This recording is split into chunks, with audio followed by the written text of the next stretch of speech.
नमस्कार, मैं हूँ कृतिका और पेश है आज की प्रमुख हलचल। पौराणिक मान्यता के अनुसार श्रावण मास की शुक्ल पक्ष की पंचमी तिथि को नाग पंचमी मनाई जाती है। काल सर्प दोष से मुक्ति के लिए इस दिन भारत के विभिन्न तीर्थ स्थलों पर नाग देवता की पूजा आराधना की जाती है। कई लोग इस दिन नाग को दूध पिलाकर नाग देवता से रक्षा की कामना करते हैं। नाग पंचमी के दिन नागों की पूजा के साथ ऋषि आस्तिक के जन्म की कथा और सर्प यज्ञ की कथा पढ़ने से भी नाग देवता प्रसन्न होते हैं। 13 अगस्त को सीधी शहर में भी नाग पंचमी का पर्व पारंपरिक रूप से मनाया गया। नाग पंचमी के मौके पर लोगों ने शिव मंदिरों में पहुंचकर भगवान शिव को और नाग देवता को जल चढ़ाया। इसके साथ ही बहुत से लोगों ने नाग देवता को दूध भी पिलाया। नाग पंचमी के दिन दंगल के आयोजन भी किए जाते हैं। पारंपरिक रूप से दंगल में पहलवान अपनी दमखम का प्रदर्शन करते हुए कुश्ती लड़ते हैं। सीधी शहर में इस वर्ष भी नगर पालिका व्यायामशाला में दंगल का आयोजन किया गया, जिसमें सीधी शहर सहित आसपास के कई गांवों के दर्जनों पहलवानों ने हिस्सा लिया। दंगल में मुख्य अतिथि के रूप में मध्य प्रदेश कांग्रेस कमेटी के महामंत्री ज्ञान सिंह चौहान मौजूद थे। दंगल में पहलवानों ने अपनी जोड़ी के साथ कुश्ती लड़ी और अपने दमखम का प्रदर्शन करके कुश्ती जीती और आयोजक कमेटी के द्वारा दिए जा रहे पुरस्कार को प्राप्त किया। पालिका व्यायामशाला में दंगल को देखने के लिए जनता बड़ी संख्या में मौजूद थी।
प्रदेश की जनजाति कार्य एवं अनुसूचित जाति कल्याण तथा जिले की प्रभारी मंत्री सुश्री मीना सिंह मांडवे 15 अगस्त को स्वतंत्रता दिवस के अवसर पर जिला मुख्यालय में आयोजित समारोह में मुख्य अतिथि होंगी।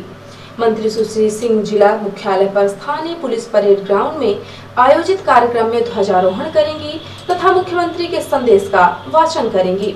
सत्कार अधिकारी जिला सीधी ने जानकारी देकर बताया कि प्रभारी मंत्री सुश्री 14 अगस्त को उमरिया से सीधी दोपहर 4 बजे आएंगी। प्रभारी मंत्री सर्किट हाउस सीधी में आम जनमानस तथा भाजपा पदाधिकारियों के साथ सौजन्य भेंट करेंगी। प्रभारी मंत्री 15 अगस्त को प्रातः 9 बजे स्वतंत्रता दिवस के शुभ अवसर पर पुलिस परेड ग्राउंड में आयोजित जिला स्तरीय कार्यक्रम में मुख्य अतिथि के रूप में सम्मिलित होंगी। इसके पश्चात दोपहर 2 बजे सीधी से उमरिया के लिए प्रस्थान करेंगी। पूर्व नेता प्रतिपक्ष अजय सिंह ने सीधी जिले के मोहनिया से चुरहट बाजार होते हुए सर्रा तक जाने वाली सड़क की दुर्दशा को लेकर मुख्यमंत्री से तत्काल कार्यवाही करने की मांग की है। मुख्यमंत्री को लिखे पत्र में श्री सिंह ने कहा कि यह सड़क बुरी तरह क्षतिग्रस्त हो गई है। इसमें बड़े बड़े गड्ढे हो गए हैं जिसमें पानी भरा हुआ है। इससे भविष्य में होने वाली दुर्घटनाओं से इनकार नहीं किया जा सकता। श्री सिंह ने कहा कि इस सड़क को लेकर पहले भी कई बार क्षेत्रीय जनता द्वारा आंदोलन किया जा चुका है और सड़क निर्माण की मांग की गई है, लेकिन अभी तक इसके निर्माण के लिए कोई कार्यवाही नहीं की गई है, जिससे नगरवासियों में आक्रोश है। अजय सिंह ने पत्र में कहा कि एक बार फिर से मैं आपके संज्ञान में यह बात लाते हुए आग्रह करता हूं कि मोहनिया से चुरहट बाजार होते हुए सर्रा तक जाने वाली सड़क के निर्माण के लिए तत्काल निर्देशित करें। उन्होंने चेतावनी देते हुए कहा कि यदि 1 सप्ताह में सड़क का निर्माण कार्य करने के लिए आदेश न किए गए तो हमें मजबूर होकर सड़क के लिए जन सहयोग से कार्यवाही करनी पड़ेगी। स्वतंत्रता दिवस समारोह के गरिमामय आयोजन के संबंध में कलेक्टर रविंद्र कुमार चौधरी तथा पुलिस अधीक्षक पंकज कुमावत द्वारा पुलिस परेड ग्राउंड का निरीक्षण किया गया। उन्होंने समारोह स्थल की साफ सफाई, समतलीकरण, पार्किंग व्यवस्था, सुरक्षा व्यवस्था, बैठक व्यवस्था, विद्युत व्यवस्था आदि के विषय में सभी संबंधित अधिकारियों से जानकारी प्राप्त की तथा निर्देशित किया है कि सभी संबंधित अधिकारी दिए गए दायित्वों का पूरी गंभीरता से पालन करना सुनिश्चित करें। इस अवसर पर अपर कलेक्टर हर्षल पंचोली, प्रभारी उपखंडाधिकारी गोपदमना सुरेश गोखले, कार्यपालन यंत्री लोक निर्माण विभाग डीके सिंह, तहसीलदार सौरभ मिश्रा, मुख्य नगर पालिका अधिकारी कमला कोल उपस्थित रहीं।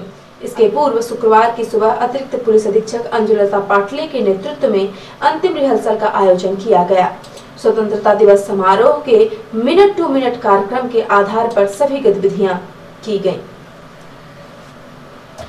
धर्म परिवर्तन का मुद्दा पूरे देश में छिड़ा हुआ है। एक तरफ हिंदूवादी संगठन धर्म परिवर्तन का विरोध कर रहे हैं और इसके विरोध में कड़े कानून लाए जाने की मांग कर रहे हैं। यूपी में तो कड़े कानून लागू भी कर दिए गए। मध्य प्रदेश में भी इस तरह के मामले समय समय पर सामने आते रहते हैं। 13 अगस्त को सीधी शहर में भी ऐसा ही एक मामला सामने आया है। 13 अगस्त को जिला कोतवाली पहुंची एक महिला ने एनटीवी इंडिया न्यूज को बताया कि विगत 1 वर्ष पहले उसने धर्म परिवर्तन करके एक मुस्लिम युवक से निकाह किया था, लेकिन 1 वर्ष बीतने के बाद अब वह उसे मारपीट करके घर से निकालने पर तुला हुआ है और उसके ऊपर चोरी के आरोप लगा रहा है। पीड़ित महिला को अब अपने धर्म परिवर्तन पर पछतावा हो रहा है। धर्म परिवर्तन करके सिफा बेगम बन गई महिला का कहना है कि शादी करने वाले मुस्लिम युवक से उनका जीवन पार करने का आश्वासन दिया था, लेकिन अब वह मुकर रहा है। वह चाहते हैं कि अब उसे उसके करने की सजा मिले। हम सीधी से हैं, शिकारा के हैं, सीधी जब रहते हैं 8 साल हुआ हमको। ये जो इब्राहिम खान है तो हमको भगवा ले आना दुआ तहवीर एक ही बात लाया, अच्छे से रखा। दोनों पत्नी पत्नी के रूप में रह रहे थे।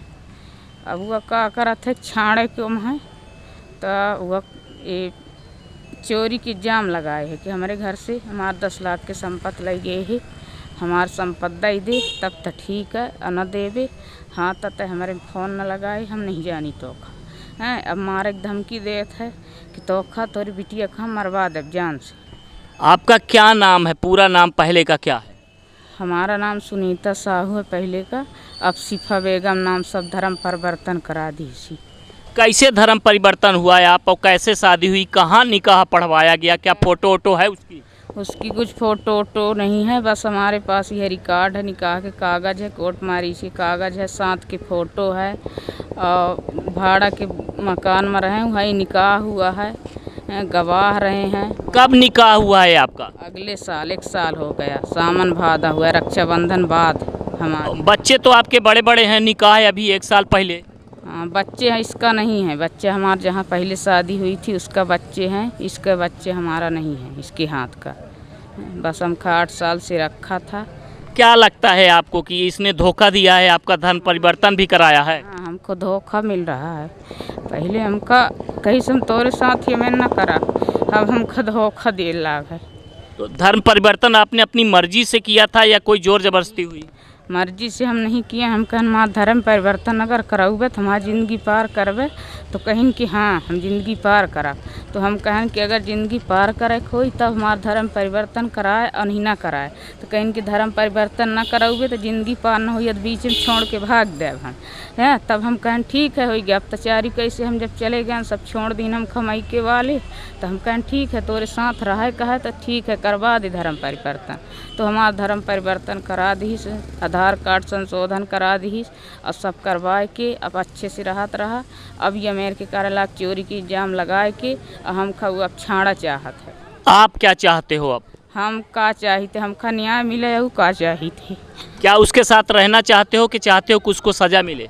उसको सज़ा मिले, और अगर रखा चाहता है हमारे जान का खतरा है तो वह सब लिखा पढ़ी साथ कोतवाली शासन द्वारा हमका वह घर में ले जाए कि हमका कुछ ना हो।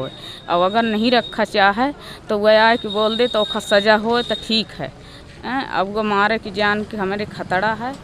धर्म परिवर्तन करने वाली पीड़ित महिला की मदद के लिए आगे आए शिवसेना के जिला संयोजक विवेक ने एनटीवी इंडिया न्यूज को अपनी प्रतिक्रिया देते हुए कहा कि शासन प्रशासन को इस तरह के मामलों को गंभीरता के साथ देखना चाहिए और धर्म परिवर्तन के नाम पर लोगों को प्रताड़ित करने और छोड़ने वाले लोगों को कड़ी से कड़ी सजा देनी चाहिए, जिससे आने वाली पीढ़ी को सबक मिल सके और लोग इस तरह के धर्म परिवर्तन के बाद होने वाली प्रताड़ना से बच सकें। जिले में धर्म परिवर्तन के मामले सामने आ रहे हैं। आपके सामने ये एक मामला आया है, आपको इसकी जानकारी हुई है, क्या कहना चाहेंगे आप इस प्रकरण पे? ज़रूर भाई साहब, जैसा कि आपको मीडिया बंधुओं को भी जानकारी है कि ऐसी कई मामले आ चुके हैं ज़िले में, चाहे ईसाई समुदाय गीता दीक्षित द्वारा किया जा रहा हो या धर्मांतरण अकेर, चाहे मुस्लिम समुदाय कुछ लोगों द्वारा धर्मांतरण जैसे मामलों को, इनके साथ पहले तो धर्म परिवर्तन के शादी की गई जिसके द्वारा की गई।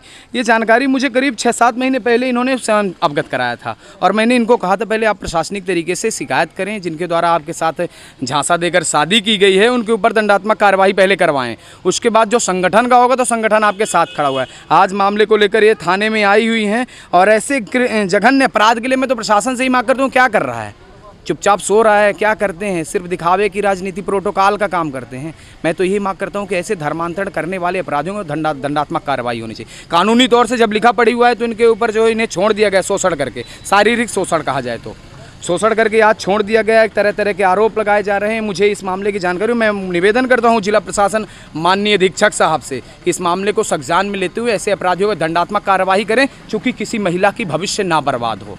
प्रलोभन और मजबूरी का फायदा उठाकर धर्म परिवर्तन का पूरे देश में विरोध हो रहा है। निश्चित तौर पर प्रदेश की सरकार और शासन प्रशासन को ऐसे मामले को सामने आने के बाद उस पर कड़ी से कड़ी कार्यवाही करनी चाहिए, जिससे इस तरह की धोखाधड़ी और धर्म परिवर्तन की आड़ में होने वाले शोषण और छल कपट को रोका जा सके। 13 अगस्त को आयोजित पत्रकार वार्ता में अखिल भारतीय विद्यार्थी परिषद के जिला संयोजक धीरज चौहान ने बताया कि 15 अगस्त 2021 को भारत स्वाधीनता के 75 वर्ष में प्रवेश करने जा रहा है। इस उत्साह को जन जन तक पहुंचाने एवं इस महापर्व के माध्यम से भारत की आजादी का गौरव इतिहास सभी के समक्ष लाने हेतु अखिल भारतीय विद्यार्थी परिषद पूरे प्रांत में 2500 स्थानों पर ध्वज फहराने जा रहा है। अभी भी गांवों में, बस्तियों में कुछ ऐसे स्थान हैं जहां ध्वजारोहण नहीं किया जाता।